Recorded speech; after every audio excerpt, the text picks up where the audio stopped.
దేశవ్యాప్తంగా సంచలనం సృష్టించిన హనీమూన్ జంట మిస్సింగ్ కేసులో బిగ్ ట్విస్ట్ చోటు చేసుకుంది. భార్య అసలు నిందితురాలిగా తేలిపోయింది. కిరాయి హంతకులతో భర్తను హత్య చేయించి నాటకాలాడిందిమే. ప్రేమతో హనీమూన్ కు తీసుకెళ్లి అతి కిరాతకంగా చంపేసి నాటకాలాడింది. కానీ చివరికి దొరికిపోయింది.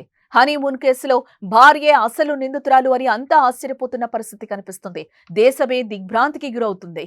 మధ్యప్రదేశ్లోని ఇండోర్కి చెందిన వ్యాపారవేత్త రాజా రఘువంశీకి సోనంతో ఇటీవల మే 11వ తేదీన వివాహం జరిగింది.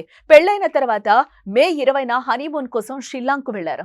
అక్కడ గడుపుతున్న వారు కుటుంబ సభ్యులతో మే 25వ తేదీ వరకు కాంటాక్ట్ లో ఉన్నారు. తర్వాత వారి ఆచూకీ కనిపించకుండా పోయింది. ఇద్దరి ఫోన్లు స్విచ్ ఆఫ్ కావడంతో కుటుంబ సభ్యులు ఆందోళనకు గురయ్యారు. అనంతరం పోలీసులను ఆశ్రయించారు. అయితే పోలీసులు విచారణ సాగుతూ ఉండగానే అదృశ్యమైన 11 రోజుల తర్వాత అంటే జూన్ 2వ తేదీన రఘువంశీ మృతదేహాన్ని సోహ్రాలోని ఓ జలపాతం సమీపంలో లోతైన లోయలో గుర్తించడం జరిగింది. అతన్ని ఎవరో కత్తితో పొడిచి చంపేసినట్లుగా అక్కడ సీన్ మొత్తం కనిపిస్తోంది. కానీ ఆయన భార్య సోనమ్ ఆచూకీ అయితే అప్పటికీ దొరకలేదు. దీంతో సోనమ్ను కిడ్నాప్ చేసి రఘువంశీని చంపేశారని అనుమానాలు కూడా వ్యక్తమైన పరిస్థితి కనిపిస్తుంది. ఈ అనుమానం ఎందుకు వ్యక్తమైందంటే అక్కడ అలాంటి ముఠాలు ఉంటాయి కాబట్టి గతంలో కూడా కొంతమందికి ఇలాంటివి జరిగాయని చెప్పి కూడా పోలీసులు ఒకానొక సందర్భంలో చెప్పిన పరిస్థితి కనిపిస్తుంది.